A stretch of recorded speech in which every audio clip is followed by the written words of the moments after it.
What's up guys, and welcome back to our second update video for the first $1 Million Major, MLG Columbus. We'll be wrapping up all the excitement from the last 2 days of the group stages, and I'll be sharing some of my thoughts on the matches, so stay tuned.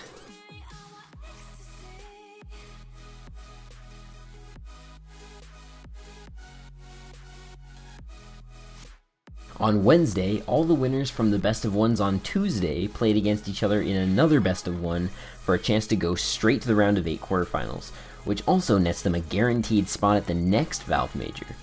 The losers of these winners' best of one matches go into the decider bracket, where they play a best of 3 for another chance to get into the round of 8, or go home for good. Also on Wednesday, the losers of the day 1 matches play against each other for a chance to go into the decider bracket, or get eliminated.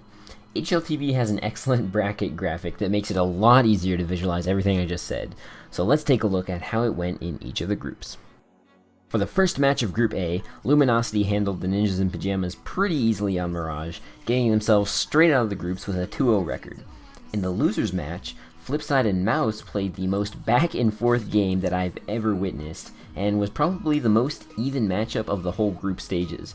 While there was a lot of tactical mistakes on both sides, Mouse did eventually manage to finally pull it out in the end with a score of 31-28. Mouse then advanced to the decider match, only to fall to Nip in a best of 3.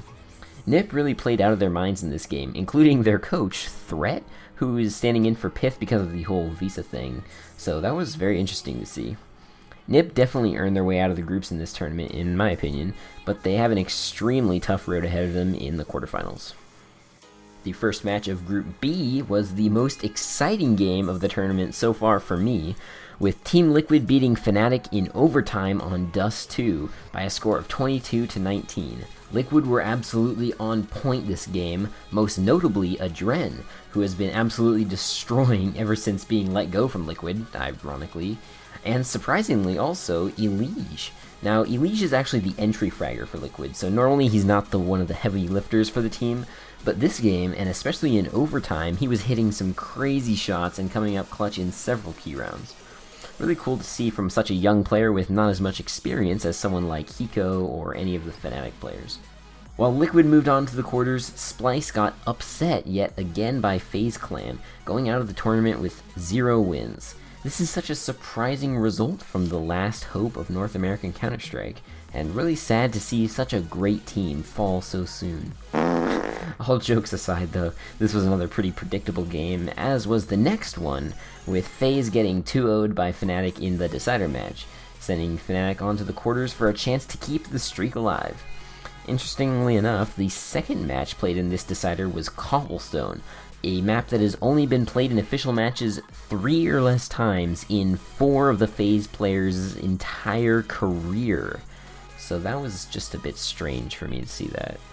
In Group C, Astralis beat CLG to get a pass straight to the quarters, but Envious continued their slump and went out without winning a single match, losing to Gambit of all teams by a score of 16-13. This is such a disappointing result from the previous major champions, and who knows what could be on the horizon for the French roster.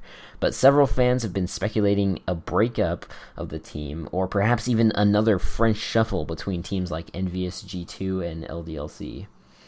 Beating Envious, however, was as far as Gambit was going to make it, losing to CLG by a score of 2-1 in the decider match, sending a second NA team to the quarterfinals.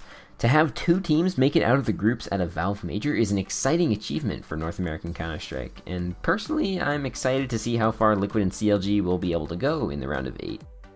Unfortunately, I'm predicting not far, but who knows? Maybe miracles can happen. In the final group, Na'Vi absolutely bodied Virtus Throw, beating them 16-4 and going straight to the quarters. Then Cloud9 got completely dominated by G2, sending them out of the groups yet again. G2, however, was beaten yet again by Virtus Pro, who seemed to have G2's number as they were able to take the best of 3 versus the Frenchies with a 2-1 score. And that is it for today's wrap-up, but stay tuned to the channel because we're going to be continuing our coverage of MLG Columbus.